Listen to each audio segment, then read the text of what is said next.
Welcome to ஏமா TNPSC. நம்ம பார்த்தீங்கன்னா 2025 குரூப் 4க்காக ஆல்ரெடி தமிழ் கொடுத்துட்டு இருந்தோம். இப்போ பார்க்கக்கூடியது பார்த்தீங்கன்னாக்கா ஜிகேல வந்து முகலாயர்கள் வந்து லைன் பை லைன் கொஷின் எடுத்திருக்கேன். லைன் பை லைனா 610 கொஷின் ப்ளஸ் வந்து பார்த்தீங்கன்னாக்கா book back 7th and 11th சேர்த்து பார்த்தீங்கன்னாக்கா புக் பேக் ஒரு 30 ரெண்டும் சேர்த்து தான் 610 ப்ளஸ் இது ஒரு 30 640 கொஷின் எடுத்திருக்கேன்.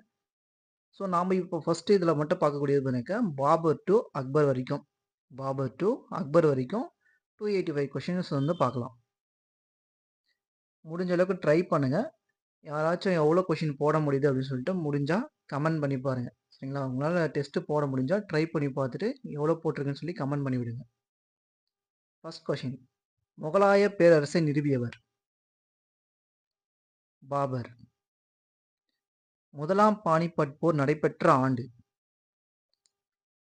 1526 ஏப்ரல் 21. முதலாம் பானிபட் போர் யார் யாருக்கு நடந்தது? பாபர் வெஸ் இப்ராஹிம் லோடி. முகலாய வம்சத்தை சேர்ந்த முக்கிய அரசர்கள் எத்தனை பேர்? 6 பேர். ஃபர்ஸ்ட் வந்து பார்த்தீங்கன்னாக்கா பாபர். பாபருக்கு அப்புறம் பார்த்தீங்கன்னாக்கா ஹுமாயூன். ஹுமாயூனுக்கு அடுத்து பார்த்தீங்கன்னாக்கா அக்பர். அக்பருக்கு அடுத்தது பார்த்தீங்கன்னாக்கா ஜஹாங்கீர் வருவார்.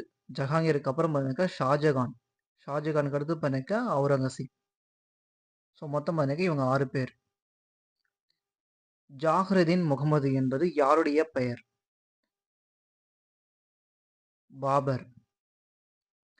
முகல் என்னும் வார்த்தையை பாபரை டேஷ் கண்டறியலாம். முகல் என்னும் வார்த்தையை பாபரின் டேஷ் என கண்டறியலாம். மூதாதையர்கள். தம் தந்தையார் வழியில் பாபர் யாருடைய கொள்ளுப்பெறன் ஆவார்? தைமூர். பாபரின் தாயார் வழியில் அவருடைய தாத்தா தாஷ்கண்டைச் சேர்ந்த டேஷ் ஆவார்? யூனுஸ்கான். பாபர் மாபெரும் மங்கோலிய அரசன் செங்கிஸ்கானின் எத்தனையாவது தலைமுறை வாரிசு ஆவார்? 13. பாபர் பிறந்த நாள் 1483 பிப்ரவரி 14. ஜாஹ்ருதீன் என்பதன் பொருள்? நம்பிக்கையை காப்பவர். ஷியா முஸ்லிம் வம்ச பிரிவைச் சேர்ந்தவர் யார்? சியா முஸ்லிம் பிரிவை ஆதரித்தவர் யார்? சபாவி. ஈரானை ஆட்சி செய்த அரச வம்சத்தினர்? சபாவி. சன்னி முஸ்லிம் பிரிவைச் சேர்ந்தவர்கள்? உதுமானிய துருக்கியர்கள். வரலாற்று ரீதியாக மத்திய ஆசிய நாடுகள் எதன் வழியாக இந்தியாவோடு வர்த்தகம் செய்தனர்? மத்திய ஆசியா இந்தியாவோடு பட்டுப்பாதை மூலம் வணிகம் செய்தனர். எத்தனை நூற்றாண்டுக்கு முன்னர் தைமூர் செய்ததை மீண்டும் பாபர் செய்ய வேண்டும் என்று கனவு கொண்டிருந்தார்? மீண்டும் செய்ய வேண்டும் என்று கனவு கண்டிருந்தார் பாபர். 1.25 நூற்றாண்டுக்கு முன்னர். 1526 பாபர் எதனை தலைநகராக கொண்டு முகலாய பேரரசை நிறுவுவதில் வெற்றி பெற்றார்? டெல்லி. சாமர்கண்ட் பகுதி தற்போது எங்கு உள்ளது? உஸ்பெஸ்கிஸ்தான். சாமர்கண்ட் பகுதியை பாபர் தன் தந்தையிடம் பரிசாக பெற்ற வயது? ஒரு இடத்துல 11 இருக்கும், ஒரு இடத்துல 12 இருக்கும். நான் 11 கொடுத்துருக்கேன். 11 கொடுத்தாலும் சரி, 12 கொடுத்தாலும் சரி, கரெக்ட். காபூலை பாபர் கைப்பற்றிய ஆண்டு 1505. பாபர் இந்தியாவை நோக்கி தமது முதல் படையெடுப்பை மேற்கொண்ட ஆண்டு 1505. எந்த ஆண்டு வரையிலும் பஞ்சாபை கடந்து பாபர் வேறு எதற்கும் ஆசைப்படவில்லை? 1524 வரைக்கும். 1519க்கும் 1524க்கும் இடையே பாபர் எந்த பகுதியை படையெடுத்தார்? 1519க்கும் 1524க்கும் இடையே பாபர் எந்த பகுதியை படையெடுத்தார்? ஃபேரா, சியால்கோட், லாகூர். எந்த பகுதியை கைப்பற்றிய பாபர் சிந்து நதியை கடந்து ஒரு சிறிய அரசை ஏற்படுத்தினார்? காபூல், கஜினி. தௌலத் கான் லோடியின் மகன்? திலாவர் கான். இப்ராஹிம் லோடியின் மாமனார்? டெல்லி சுல்தான்ல கடைசி சுல்தான் இப்ராஹிம் லோடி. அவருடைய மாமனார் ஆலம் கான். ரஜபுத்திர அரசர்களின் கூட்டமைப்பின் தலைவராக இருந்தவர் யார்? ராணா சங்கா. இவங்க எல்லாம் சேர்ந்துதான் இந்த திலாவர் கானையும் ஆலம் கானை பாபரை பார்க்க சொல்லி அனுப்பியிருப்பாங்க. திலாவர் கான் லோடியும் ஆலம் கான் லோடியும் பாபர் சந்தித்த இடம்? திலாவர் கான் லோடியும் ஆலம் கானும் பாபரை சந்தித்த இடம் காபூல். பாபர் இந்தியாவின் மீது படையெடுத்து வந்தபோது முதலில் பாபருக்கு உதவி செய்ததாக கூறியவர் யார்? தௌலத் கான் லோடி. தௌலத் கான் லோடியின் படைகளை பாபர் வென்ற இடம்? ஹெல்ப் பண்ணுன்னு சொல்லியிருப்பாங்க, ஆனால் கடைசியில் ஹெல்ப் பண்ணல. ஸோ அதனால என்ன பண்ணியிருப்பாருன்னா பாபர் அவங்களுக்கு ஆப்போசிட்டாக திரும்பிட்டு இருப்பாரு. லாகூர். பாபர் இப்ராஹிம் லோடியால் ஆளப்பட்ட எந்த பகுதியை நோக்கி திரும்பினார்? பஞ்சாப். எதை திறன்பட பயன்படுத்தியதால் பாபர் பானிபட் போரில் வெற்றி கண்டார்? பீரங்கி. பாபர் பானிபட் போரில் கைப்பற்றிய இடங்கள்? டெல்லி, ஆக்ரா. கன்வா போர் நடைபெற்ற ஆண்டு? 1527. மேவாரின் அரசனும் ராஜஸ்தான் மாலவம் ஆகிய பகுதியில் பெரும் செல்வாக்கு பெற்று திகழ்ந்தவர் யார்? ராணா சங்கா. கான்வா எங்கு அமைந்துள்ளது? ஆக்ரா. கான்வா போர் பாபருக்கும் ராணா சங்காவுக்கும் தான் நடந்திருக்கும். இப்ராஹிம் லோடியின் சகோதரர்? இப்ராஹிம் லோடியின் சகோதரர் முகமது லோடி. மேவாட்டின் அரசன்? அசன் கான். கன்வா போரில் ஆப்கான் முஸ்லிம்கள் முகமது லோடி, அசன் கான் யாருக்கு உதவினார்கள்? ராணா சங்காவிற்கு. கான்வா போரில் பாபர் ராணா சங்காவை தோற்கடித்து எந்த கோட்டையை கைப்பற்றினார்? குவாலியர், தோல்பூர். குவாலியர், தோல்பூர். சந்தேரி போர் நடைபெற்ற ஆண்டு? 1528. சந்தேரி போரில் பாபர் யாருடன் போரிட்டார்? மேதினி ராய். சந்தேரி போரில் வெற்றி பெற்ற பாபர் எந்த கிளர்ச்சி நடவடிக்கைக்கு எதிராக திரும்பினார்? ஆப்கானியர்களின் கிளர்ச்சிக்கு எதிராக. காக்ரா போர் நடைபெற்ற ஆண்டு? 29. ஆப்கானியர்களுக்கு எதிராக பாபர் மேற்கொண்ட இறுதி போர்? காக்ரா போர்.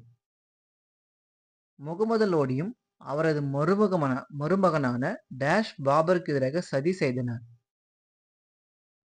நஸ்ரத் ஷா. காக்ரா என்பது எந்த நதியின் துணை நதி ஆகும்? கங்கை. ஆக்ராவிலிருந்து எங்கு செல்லும் வழியில் பாபர் 1530 இறந்தார்? ஆக்ரா டு லாகூர். பாபர் எந்த மொழியில் புலமை பெற்றவராக இருந்தார்? பாரசீக, அரபிய. துசுக்கி பாபரி யாருடைய சுயசரிதை? அதாவது ஓன் புக். அவருடைய சுயசரிதை அவரே எழுதிடுவார். பாபர், துசுக்கி பாபர். இது மட்டும்தான் பார்த்தீங்கன்னாக்கா துருக்கிய மொழியில் எழுதப்பட்ட நூல். மற்றதெல்லாம் பார்த்தீங்கன்னாக்கா பெர்ஷிய மொழியில் எழுதியிருப்பாங்க. துருக்கிய மொழியில் எழுதப்பட்ட ஒரே ஒரு நூல் இதுனா துசுக்கி பாபரி. உலக செவ்வியல் இலக்கியமாக கருதப்படும் நூல் எது?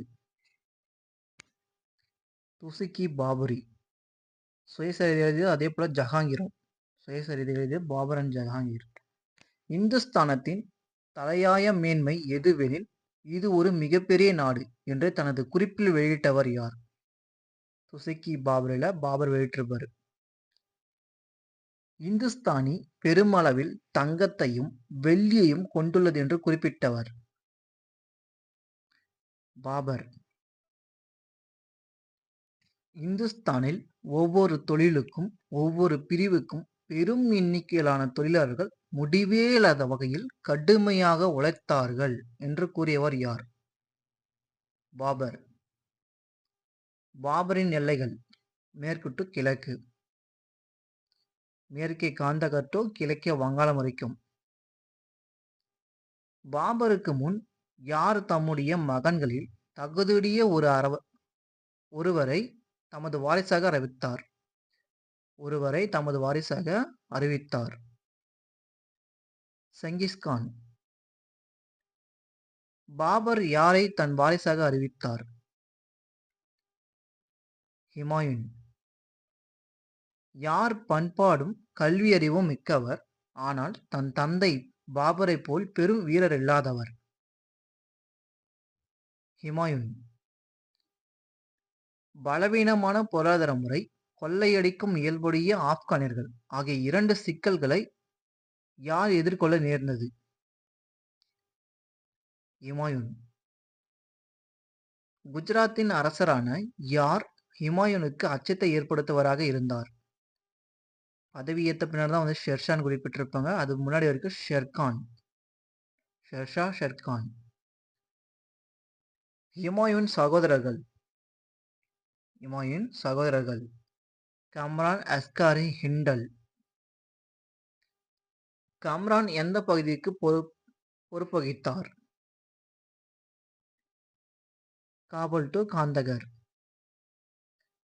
கம்ரான் தன்னுடைய அதிகாரத்தை எதுவரை நீட்டித்தார்? பஞ்சாப். ஹுமாயூன் சகோதரர்களுக்கு எந்த அரியணை மீது ஆசை இருந்தது? டெல்லி. பாபர் மரணமுறும் தருவாயில் சகோதரர்களை அன்புடன் நடத்துவேன் என்று யார் சத்திய வாக்கு கொடுத்தது? ஹுமாயூன். பஞ்சாப் மீதான கம்ரானின் ஆட்சி அதிகாரத்தை ஒரு உள்நாட்டு போரை தவிர்ப்பதற்காக ஏற்றுக்கொண்டவர் யார்? ஹுமாயூன். 1532ஆம் ஆண்டு எங்கு ஆப்கானியரை ஹுமாயூன் தோற்கடித்தார்? தௌரா. ஷெர்கான் என்பவரின் தலைமையில் அதிகாரம் எந்த பகுதியை சுற்றி ஹுமாயூன் காலத்தில் வளர்ந்து கொண்டிருந்தது? பீகார், உத்தரப்பிரதேசம் பகுதியில். 1532ஆம் ஆண்டு பலம் வாய்ந்த எந்த கோட்டையை ஹுமாயூன் முற்றுகையிட்டார்? சுனார். எத்தனை மாதங்களுக்கு பிறகு முகலாயருக்கு விசுவாசமாக இருப்பேன் என பொய்யான வாக்குறுதியை ஷெர்ஷா கூறினார்? 4 மாதங்களுக்கு பிறகு. தீன்பனானா எங்கு அமைந்துள்ளது? டெல்லி. யாருடைய எதிரிகள் தாங்கள் வலிமைப்படுத்திக் கொண்டிருந்த நேரத்தில் அவர் தில்லியில் தீன்பனானா என்னும் புதிய நகரை உருவாக்கத்தில் கழித்தார்? ஹுமாயூன். ஹுமாயூன் காலத்தில் ராஜஸ்தானை கைப்பற்றியவர் யார்? பகதூர் ஷா. ராஜஸ்தானை கைப்பற்றி இணைத்து கொண்டதோடு முகலாயர்களுக்கு எதிரானவர்களுக்கு அடைக்கலம் கொடுத்து அவர்களை ஹுமாயூனுக்கு எதிராக தூண்டிவிட்டவர் யார்? பகதூர் ஷா. ஹுமாயூன் பகதூர் ஷாவின் மீது போர் தொடுத்து எந்த பகுதியை கைப்பற்றினார்? குஜராத் மாலவம். ஹுமாயூன் பகதூர் ஷாவிடம் இருந்து தான் கைப்பற்றிய இடங்களை எந்த சகோதரரின் பொறுப்பில் விட்டார்? அஸ்காரி. குஜராத் மக்களின் கலகங்களை அடக்க இயலாத நிலையில் அஸ்காரி எங்கு செல்ல தீர்மானித்தார்? ஆக்ரா. அஸ்காரி எந்த பகுதியை கைப்பற்றி தனதாக்கிக் கொள்வார் என்று ஹுமாயூன் அச்சப்பட்டார்? ஆக்ராவை. எங்கு தங்கியிருந்த ஹுமாயூன் குஜராத்தையும் மாலவத்தையும் கைவிட்டு விட்டு படைகளோடு சகோதரரை பின்தொடர்ந்தார்? மாண்டு. ஹுமாயூனும் அஸ்காரியும் எங்கு சந்தித்த பின் இருவரும் சமாதானமானர்? ராஜஸ்தானில். பகதூர் ஷா தொடர்பான போர் நிகழ்வுகளில் ஹுமாயூன் முழுமையாக ஈடுபட்டிருந்த வேளையில் வங்காள ஆட்சியாளரை தோற்கடித்து தன்னை மேலும் வலுப்படுத்திக் கொண்டவர் யார்? ஷெர்ஷா. வங்காளத்தில் உள்ள கோட்டைகளையும் ரோட்கா கோட்டையும் யாரால் கைப்பற்றப்பட்டது? ஷெர்கான். ஷெர்கான். எந்த கோட்டையை கைப்பற்றிய ஹுமாயூன் ஷெர்கானை எதிர்கொள்வதற்காக வங்காளம் நோக்கி புறப்பட்டார்? சுனார். ஹுமாயூனுக்கு எதிராக கிளர்ச்சி செய்த அவருடைய சகோதரர்? ஹிண்டார். வங்காளம் நோக்கி புறப்பட்ட ஹுமாயூன் எந்த பகுதியை அடைந்த பின் அவருடைய சகோதரர் கிளர்ச்சி செய்வதாக தகவல் வந்தது? கௌரார் கவுடா. சௌச்சா போர் நடைபெற்ற ஆண்டு? 1539. சௌச்சா போரில் வெற்றி பெற்றவர்? ஷெர்ஷா அண்ட் ஹுமாயூனுக்கு நடந்திருக்கும். ஷெர்ஷா வின். சௌச்சா போரில் பெரும் தோல்வியை சந்தித்தவர் யார்? ஹுமாயூன். சௌச்சா போரில் எத்தனை முகலாய பிரபுக்களும் வீரர்களும் கொல்லப்பட்டனர்? 7000. தன்னுடைய உயிரை காத்து கொள்ள தப்பி ஓடிய ஹுமாயூன் எந்த நதியை நீந்தி கடந்தார்? கங்கை நதியை. சௌச்சா போரில் தோல்வியடைந்த ஹுமாயூன் எங்கு சென்றார்?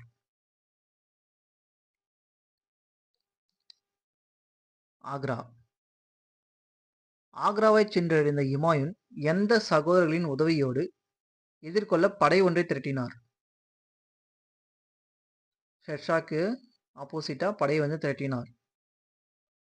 கம்ரான் இன்வால்வ் இருக்க மாட்டாரு. Asghari and இண்டால். கன்னோசி போர் நடைபெற்ற ஆண்டு? 1540. அரியணையிலிருந்து தூக்கி வீசப்பட்ட ஹுமாயூன் எங்கு தப்பி ஓடினார்? ஈரானிற்கு. கன்னோசி போரில் தோற்று ஓடிய ஹுமாயூன் எங்கு தஞ்சம் புகுந்தார்? பாரசீகத்தில். பாரசீக படையுடன் ஆப்கானிஸ்தான் சென்ற ஹுமாயூன் எந்த பகுதியை கைப்பற்றினார்? அவருடைய பிரதர் இருந்த கம்ரான் இருந்த காந்தகர் அண்ட் காபூல் பகுதியை கைப்பற்றியிருப்பார். யார் கைப்பற்றிய பகுதிகளை அமைதியாக ஆட்சி புரிய ஹுமாயூன் அனுமதிக்கவில்லை? கம்ரான். ஒரு ஜாகிர்தாரின் குடும்பத்தில் பிறந்து ஃபரீத் என்று அழைக்கப்பட்டவர் யார்? ஷெர்ஷா. ஷெர்கான் எதை கொன்றதால் ஷெர்கான் என்று பெயர் பெற்றார்? ஹிந்தியில் ஷெர்னா புலி. ஷெர்கான் அரியணை ஏறிய பின் எவ்வாறு அழைக்கப்பட்டார்? ஷெர்ஷா. ஷெர்கானுக்கு எந்த பகுதி போரிடாமல் அவரிடம் வீழ்ந்தது? மாலவம். மேவாரின் எந்த அரசன் எதிர்ப்பு ஏதும் தெரிவிக்காமல் ஷெர்ஷாவிடம் சரணடைந்தார்? உதய்சிங். எந்த பகுதியை கைப்பற்ற வேண்டும் என்ற தனது முயற்சிகளில் ஷெர்ஷா தோல்வி கண்டார்? கலிஞ்சாரை. எந்த விபத்தின் காரணமாக 1545 ஷெர்ஷா உயிரிழந்தார்? வெடிகுண்டு விபத்து. 42-45 தான் பண்ணிருப்பாரு. ஷெர்ஷாக்கு பின் அவருடைய எத்தனையாவது மகன் பொறுப்பேற்றுக் கொண்டார்? இரண்டாவது மகன். ஷெர்ஷாக்கு பின் பொறுப்பேற்றுக் கொண்டவர்? ஷெர்ஷாக்கு பின் பொறுப்பேற்றுக் கொண்டவர் இஸ்லாம் ஷா. ஷெர்ஷாக்கு பின் பொறுப்பேற்றுக் கொண்ட இஸ்லாம் ஷாக்கு எந்த ஆண்டு வரை ஆட்சி புரிந்தார்? இஸ்லாம் ஷா எந்த ஆண்டு வரை ஆட்சி புரிந்தார்? 1553. சின்ன வயசுல டெத் ஆயிருப்பாரு. அதுக்கப்புறம் அவங்களுக்குள்ளேயே வந்து பார்த்தீங்கன்னாக்கா பிரச்சனைகள் வந்திருக்கும். இதை பயன்படுத்தி என்ன பண்ணியிருப்பாருன்னா இமாயுன் ரிட்டர்ன் வந்துட்டுருப்பாரு. யாருடைய உதவியால் இமாயுன் மீண்டும் டெல்லியை 1555 கைப்பற்றினார்? சா தாமஸ். சபாவிட் வம்சத்தை சேர்ந்த பாரசீக அரசர். சா தாமஸ். இமாயுனை பின்தொடர்ந்த ஷெர்ஷா அதற்கு முன்னர் யாரை வங்காளத்தின் ஆளுநராக நியமித்தார்? கிசிர்கானை. வங்காளத்தின் முன்னாள் ஆட்சியாளரான சுல்தான் முகமதுவின் மகளை மணந்தவர் யார்? கிசிர்கான். யார் சுதந்திர அரசரை போல் செயல்படத் தொடங்கியதால் அவர் ஊர் திரும்பியவுடன் கைது செய்ய ஷெர்ஷா உத்தரவிட்டார்? கிசிர்கான். தில்லி சுல்தானியத்தின் உள்ளாட்சி துறை நிர்வாக கட்டமைப்பு ஒரு சில மாற்றங்களோடு பின்பற்றப்பட்டது யாருடைய ஆட்சி காலத்தில்? ஷெர்ஷா. தில்லி சுல்தானுடைய ஆட்சி கட்டமைப்பு அப்படியே கொஞ்சம் எக்ஸ்சேஞ்ச் பண்ணி யூஸ் பண்ணிடுவார். விவசாயி சீர்குலைந்தால் அரசன் சீர்குலைவான் என நம்பியவர்? ஷெர்ஷா. தமது படைகள் ஓரிடம் விட்டு வேறு இடங்களுக்கு செல்கையில் பயிர்களுக்கு சேதம் ஏற்படக்கூடாது என்பதில் தனி கவனம் செலுத்தியவர்? சேதம் ஏற்படக்கூடாது என்பதில் தனி கவனம் செலுத்தியவர். ஷெர்ஷா. டேஷ் தன்மை கொண்ட வருவாய் முறையை ஷெர்ஷா பின்பற்றினார்? நெகிழ்வு தன்மை கொண்ட வருவாய் முறையை ஷெர்ஷா பின்பற்றினார். ஷெர்ஷா விவசாயிகளிடம் கொண்டிருந்த அதே அக்கறையை யாரிடமும் கொண்டிருந்தார்? வர்த்தகரிடம். வணிகத்தை ஊக்குவிப்பதற்காக வணிக வரிகளை எளிமைப்படுத்தியவர்? ஷெர்ஷா. ஷெர்ஷா காலத்தில் வசூலிக்கப்பட்ட வரிகள்: விற்பனை வரி, நுழைவு வரி. யாருடைய நாணய முறையானது முகலாயர் காலம் முழுவதும் அப்படியே பின்பற்றப்பட்டது? ஷெர்ஷா. யாருடைய நாணய முறை ஆங்கிலேயர் காலத்து நாணய முறைக்கு அடித்தளமானது? ஷெர்ஷா. வணிகத்தையும் வர்த்தகத்தையும் மேம்படுத்தும் பொருட்டு உறுதியான சாலை வசதி முறையை பராமரித்தவர்? ஷெர்ஷா. சாகி சாலையெல்லாம் வந்து யூஸ் போட்டிருப்பாரு. யாருடைய காலத்தில் பழைய சாலைகள் புதுப்பிக்கப்பட்டதோடு புதிய சாலைகள் அமைக்கப்பட்டன? ஷெர்ஷா. ஷெர்ஷா காலத்தில் மேற்கில் எந்த பகுதியிலிருந்து வங்காளத்தின் எது வரை முக்கிய பெருவழி சாலைகள் செப்பனிடப்பட்டது? மேற்கில் சிந்து முதல் வங்காளத்தின் சோனார் பகுதி வரைக்கும். ஷெர்ஷா குஜராத் கடற்கரை துறைமுகங்களை எதோடு இணைக்கும் புதிய சாலைகளும் அமைத்தார்? ஆக்ரா மற்றும் ஜோத்பூர். ஷெர்ஷா காலத்தில் எந்த நகரங்களை இணைக்கும் புதிய சாலை அமைக்கப்பட்டன? லாகூர் டு முல்தான். அனைத்து சாலைகளிலும் டேஷ் எனப்படும் சத்திரம் அமைக்கப்பட்டு வணிகர்களை தங்கவும் உணவு அருந்தவும் வசதிகள் செய்து தரப்பட்டன ஷெர்ஷா காலத்தில்? சராய். யாரால் உருவாக்கப்பட்ட ஒரு சில சராய்கள் இன்றளவும் உள்ளன? ஷெர்ஷா. ஷெர்ஷா ஒரு டேஷ் முஸ்லிம் ஆவார்? வைதிக சன்னி முஸ்லிம் ஆவார். தவறு செய்தவர்கள் பிரபுகளாக இருந்தாலும் தனது உறவினராக இருந்தாலும் அவர்களை தண்டிக்க தவறாமல் இருந்தவர் யார்? ஷெர்ஷா. கடுமையான தண்டனைகள் மூலம் சட்ட ஒழுங்கு பாதுகாக்கப்படுவதை உறுதி செய்தவர் யார்? ஷெர்ஷா. யாருடைய நிதி நிர்வாக முறை பெருமளவில் ஷெர்ஷாவின் நிதி நிர்வாக முறையினை அடித்தளமாக கொண்டிருந்தது? அக்பர் மற்றும் தொடர்மல். அவங்களுடைய முன்னோடி யாருன்னு கேட்டால் ஷெர்ஷான்னு சொல்லலாம். அக்பரின் முன்னோடி யார்? ஷெர்ஷா.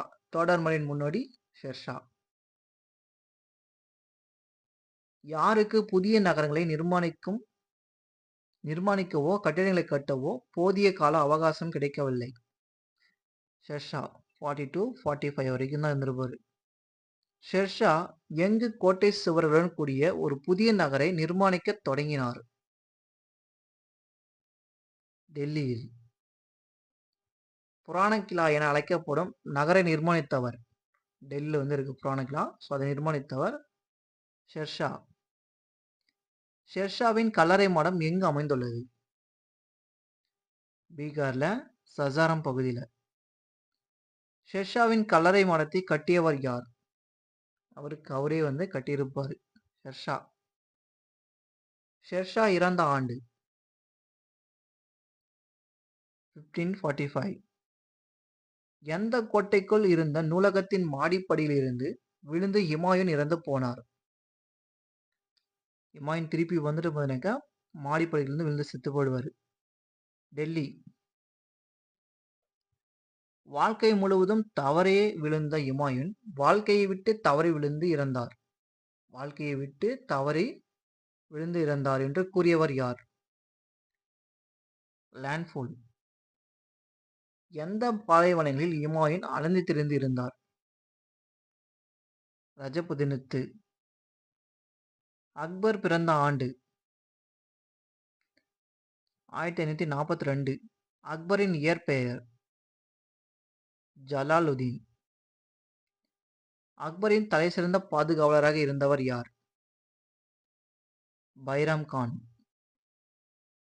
ஷெர்ஷாவின் வழிவந்த ஆப்கானிய அரசன்? அடில்ஷா. அடில்ஷாவின் இந்து படை தளபதி? யமு. அடில்ஷாவின் தளபதி ஒரு யமு. அவர் இந்து சமயத்தைச் சார்ந்தவர். முகலாயருக்கு எதிராக ஆப்கானியர் படைகளுக்கு தான் தலைமையேற்று செல்ல அனுமதிக்குமாறு அடில்ஷாவை கேட்டுக்கொண்டவர் யார்? யமு. யமு முதலில் எந்த பகுதியை கைப்பற்றி அதன் முகலாய ஆளுநரை வெளியேற்றினார்? குவாலியரை. யமு இரண்டாவதாக எந்த பகுதியை எவ்வித எதிர்ப்புமின்றி கைப்பற்றினார்? ஆக்ராவை. யமுவின் தாராளத்தன்மை எந்த பகுதியில் கைப்பற்றும் போது பலம் வாய்ந்த எதிரிகளை வெல்ல உதவியது? டெல்லியை. அக்பர் எப்பொழுது தில்லியை நோக்கி புறப்பட்டு ஹெமுவை இரண்டாம் பானிபட் போரில் சந்தித்தார்? நவம்பர் 1556. இரண்டாம் பானிபட் போர் நடைபெற்ற ஆண்டு? First 26, second 56. இரண்டாம் பானிபட் போர் யாருக்கு சாதகமாக முடிவிருந்த தருவாயில் அவர் கண்ணில் அம்பொன்று பாய மயக்கமுற்று கீழே விழுந்தார்? யமு. யமுவை தோற்கடித்து கொன்றவர் யார்? பைராம் கான். அக்பரின் பகர ஆளுநராக இருந்தவர்? பைராம் கான். பைராம் கானுடைய மகன் தான் அப்துல் ரஹீம். அக்பரின் முதல் 4 ஆண்டு காலத்தில் பகர ஆளுநர் பைராம் கானின் கீழ் விரிவடைந்த இடங்கள்? குவாலியர், ஆஜ்மீர், கான்பூர், ஜான்பூர். அனைத்துமே சரி. தன் சாதனைகளின் காரணமாய் தன் போன்ற ஏனைய பிரபுக்களிடம் ஏளனத்துடனும் இருமாப்போடும் நடந்து கொள்ள துவங்கியவர் யார்? பைராம் கான். பைராம் கானை பணி நீக்கம் செய்ய உத்தரவிட்டவர் யார்? அக்பர். அக்பருக்கு எதிராக கலகம் செய்தவர் யார்? பைராம் கான். வேலையை விட்டு நீக்கிறாங்கன்னு சொல்லிட்டு புரட்சி செய்ய ஆரம்பிச்சிருப்பாரு. பைராம் கான் அக்பரின் அறிவுரையின்படி எங்கு புறப்பட்டார்? மெக்கா. பைராம் கான் கொலை செய்யப்பட்ட இடம்? குஜராத். யாருடைய தூண்டுதலின் காரணமாக பைரம் கான் கொல்லப்பட்டார்? ஒரு ஆப்கானியன் வந்து கொலை பண்ணியிருப்பான் அவரை. ஸோ வந்து பார்த்தீங்கன்னாக்கா அக்பருடைய தூண்டுதலின் காரணமாக. மெக்காவுக்கு செல்லும் வழியில் பைரம் கான் யாரால் கொல்லப்பட்டார்? ஆப்கானியனால். பைரம் கானின் குடும்பம் எங்கு வரவழைக்கப்பட்டது? டெல்லிக்கு. பைரம் கானின் மகன் அப்துல் ரஹீம். அப்துல் ரஹீம் அறிவுக்கூர்மை மிக்க மேதையாக எந்த பட்டத்துடன் அக்பரின் அவையில் ஒளிர்ந்தார்? கானி கானன் கான். அக்பருக்கு எந்த வயதில் முடிசூட்டப்பட்டது? 14 வயதில். மிக பெரும் வெற்றி படையெடுப்புகள் மூலம் மகத்தான ஒரு பேரரசுக்கான அடிக்கலை நாட்டியவர்? அக்பர்.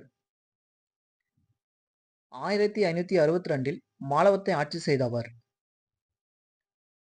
ஃபாஜ் பகதூர். எந்த ஆண்டு மாலவம் ஃபாஜ் பகதூரிடமிருந்து கைப்பற்றப்பட்டு அவர் அக்பர் அவையில் ஒரு மண் சப்தராக ஆக்கப்பட்டார்? டபுள் கொஷின் கூட்டுறக்காண்டில் வந்து எடுக்கலாம். உங்களுக்கு வந்து நான் எதுவும் சொல்ல விரும்பல. 1562. ராணா துர்கா தேவியின் மகன் வீர் நாராயணன். ராணி துர்கா தேவி மத்திய இந்தியாவின் எந்த பகுதியை ஆட்சி செய்தவர்? கோண்டுவானா. அக்பர் ராணி துர்கா தேவியை தோற்கடித்து கோண்டுவானா பகுதியை கைப்பற்றிய ஆண்டு?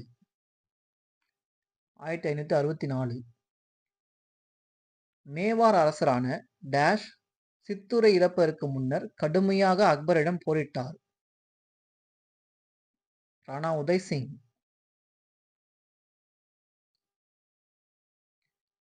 எத்தனை மாத கால முற்றுகைக்கு பின்னர் சித்தூர் கைப்பற்றப்பட்டது? 6. ராணா உதய் சிங்கின் தளபதிகள்? ஜெய்மால் பட்டா. ராணா உதய் சிங்கின் தளபதிகள் ஜெய்மால் பட்டா. சித்தூர் முற்றுகையில் எத்தனை ராஜபுத்திர வீரர்கள் கொல்லப்பட்டனர்? 30,000. ஆக்ரா கோட்டையின் முக்கிய நுழைவாயிலில் யாருடைய சிலைகள் அக்பர் நிறுவியுள்ளார்? உதய் சிங்கின் தளபதியான ஜெய்மால் மற்றும் பட்டாவின். மத்திய இந்திய பகுதிகளை கீழ்ப்படிய வைத்த பின்னர் அக்பர் தனது கவனத்தை கடல்சார் வணிகத்திற்கு புகழ்பெற்ற எந்த இடத்தின் மீது செலுத்தினார்? குஜராத். தக்காணத்தை கைப்பற்றுவதற்காக ஏவுதளமாக அமைந்த இடம் எது? குஜராத். அக்பரின் காலத்தில் காபூலைச் சேர்ந்த அரசர் யார்? மிர்சா ஹக்கீம். அக்பர் காலத்தில் பீகாரையும் வங்காளத்தையும் ஆட்சி செய்தவர் யார்?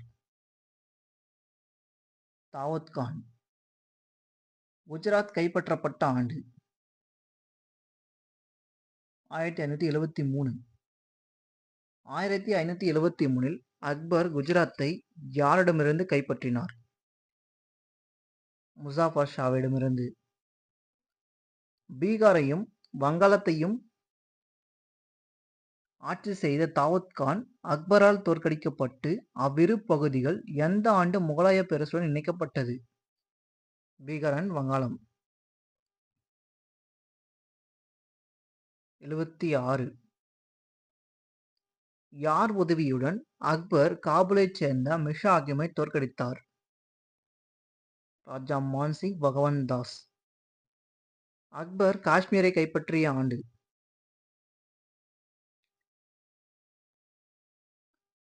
1586. அக்பர் சிந்துவை கைப்பற்றிய ஆண்டு? 1591. வட இந்தியாவை அரசியல் ரீதியாக ஒருங்கிணைத்த பின்னர் அக்பர் எந்த பகுதியின் மீது கவனம் கொண்டார்? தக்காணம். அக்பரின் படைகள் காண்டேஷ் பகுதியை கைப்பற்றிய ஆண்டு? 1591. அக்பர் ராணா உதய் சிங்கிடமிருந்து சித்தூர் கைப்பற்றிய ஆண்டு?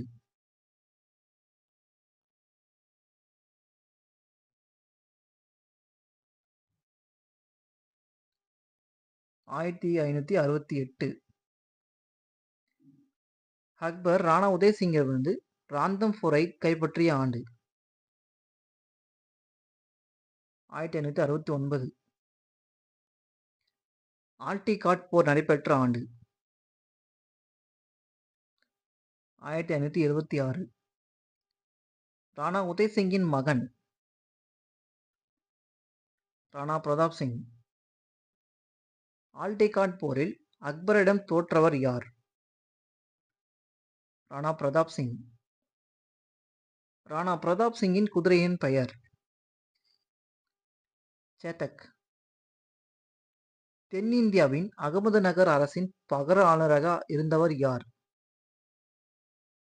ராணி சந்த் பீவி. சந்த் பீவியிடமிருந்து அக்பர் கைப்பற்றிய இடம் பெரார். பெரார் அக்பரால் கைப்பற்றப்பட்ட ஆண்டு 1596. சாந்த் பீவி அகமது நகரின் நிசாம் ஷாகி வம்சத்தைச் சேர்ந்த தன் உடன்பிறப்பின் மகனான யாரிடம் பகர ஆளுநராக இருந்தார்? முஜாஃபர் ஷாவிடம். அகமது நகர் அரசின் ஒரு சில பகுதிகள் முகலாயர் படைகளின் கைவசமானது எந்த ஆண்டு?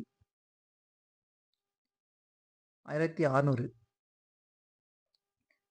அக்பர் நோய்வாய்ப்பட்ட ஆண்டு 1604 செப்டம்பர் மாதம். அக்பர் இறந்த ஆண்டு 1505 அக்டோபர் 27. முஸ்லிம்கள் அல்லாத மக்களின் மீது விதிக்கப்பட்டிருந்த ஜிஸ்யா வரியை நீக்கியவர்? அக்பர். இந்து புனித யாத்திரைகளின் மீது விதிக்கப்பட்டிருந்த வரியை நீக்கியவர்? அக்பர். போர் கைதிகளை அடிமைகளாக்கும் நடைமுறை யார் காலத்தில் கைவிடப்பட்டது? அக்பர். யாருடைய காலத்தில் இந்து விதவைகள் பின்பற்றிய உடன்கட்டை ஏறும் முறை ஒழிக்கப்பட்டது?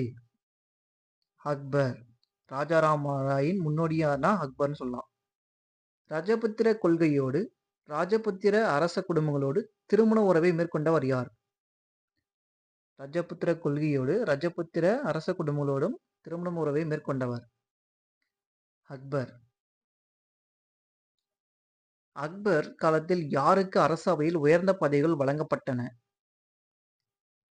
ரஜபுத்திரர்களுக்கு.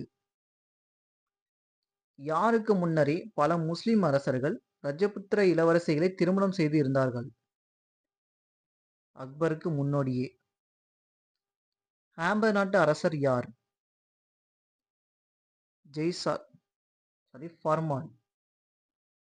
ஃபர்மான். பீகாரிமால் அப்படின்னு கூட சொல்லலாம். ராஜா ஃபார்மலின் மகள் அர்காபாய். யார் பின்னாளில் ஜோதா அக்பர் என்று அழைக்கப்பட்டார்? அர்காபாய். இவங்க ரஜபுதன வம்சத்தை சேர்ந்தவங்க இல்லையா, இவங்க வந்து திருமணம் செஞ்சிருப்பாரு. அக்பர் எந்த ரஜபுத்திர அரசர்களின் இளவரசிகளையும் திருமணம் செய்து கொண்டார்?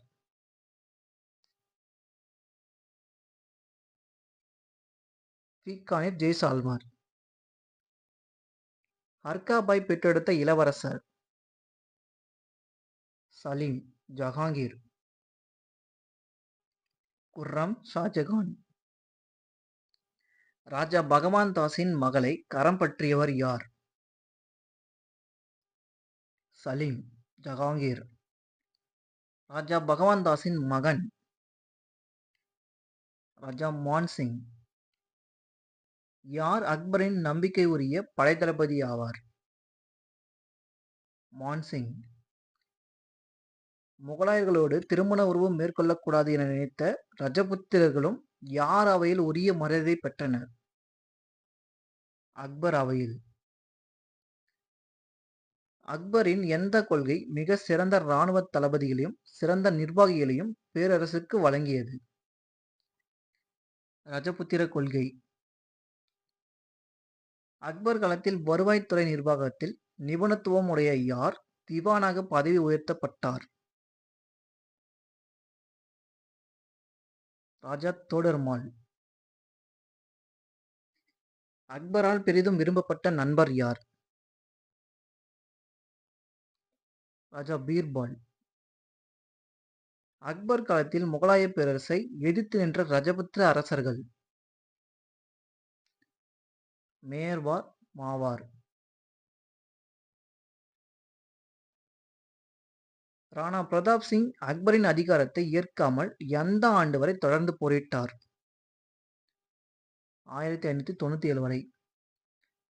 முகலாய படைகளுக்கும் ராணா பிரதாப் சிங்கிற்கும் இடையே நடைபெற்ற இறுதி போர் எது?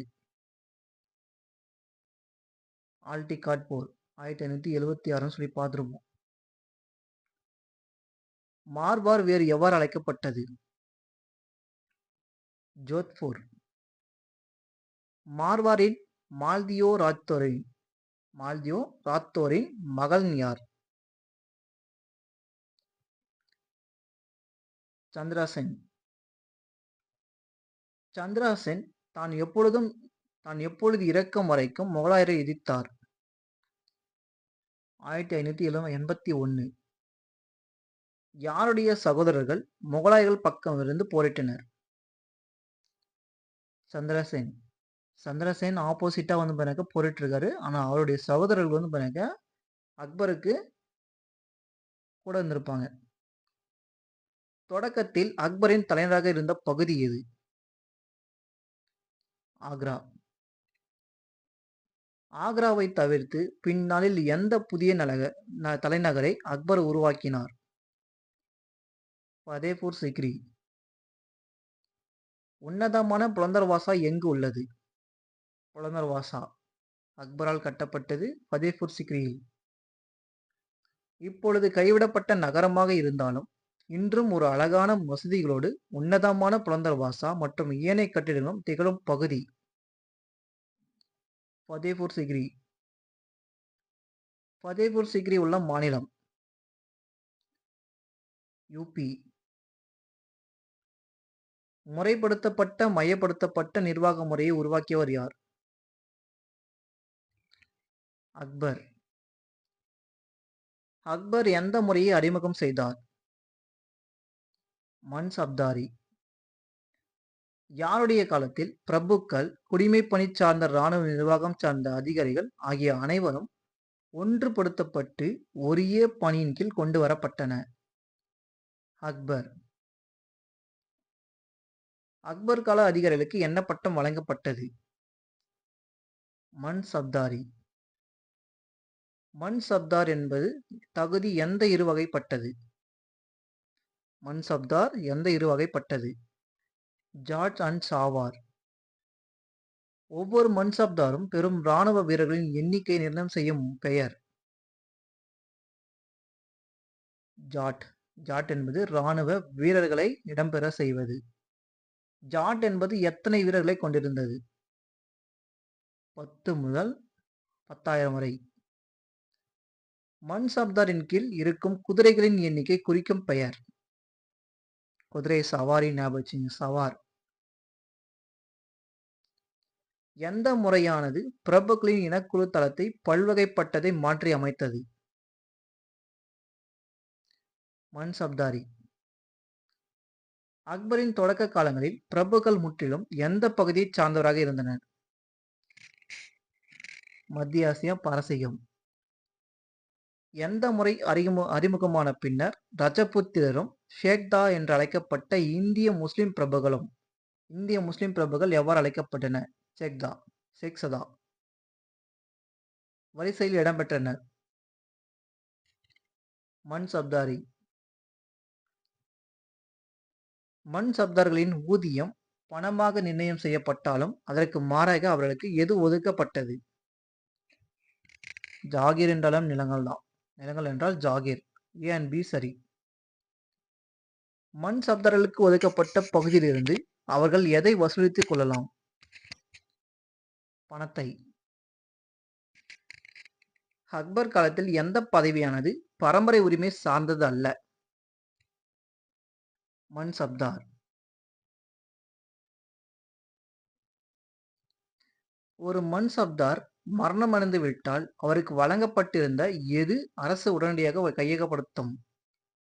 ஜாகீர். ஜாகீர்னா நிலத்தை.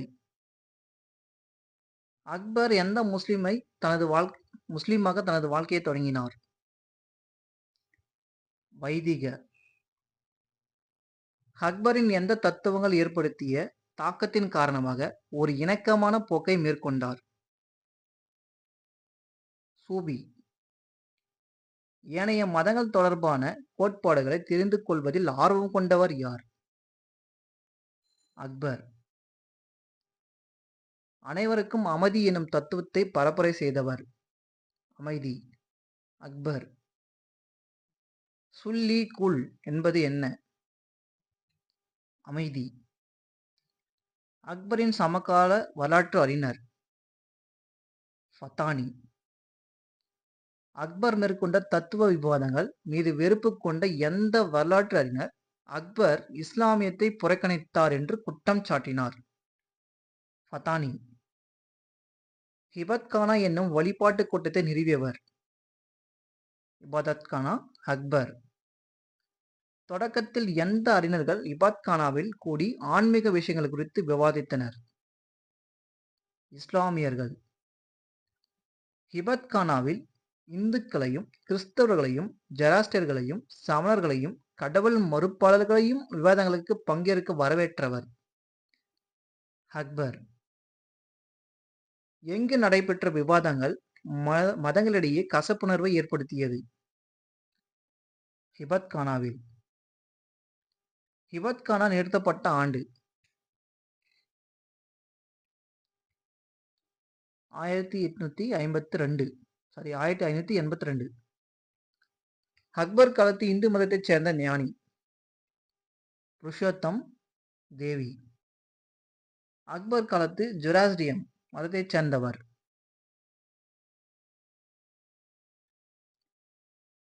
மெஹர்ஜினரா.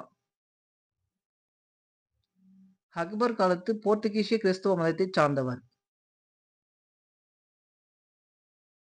அக்பாவியா மான்சட்.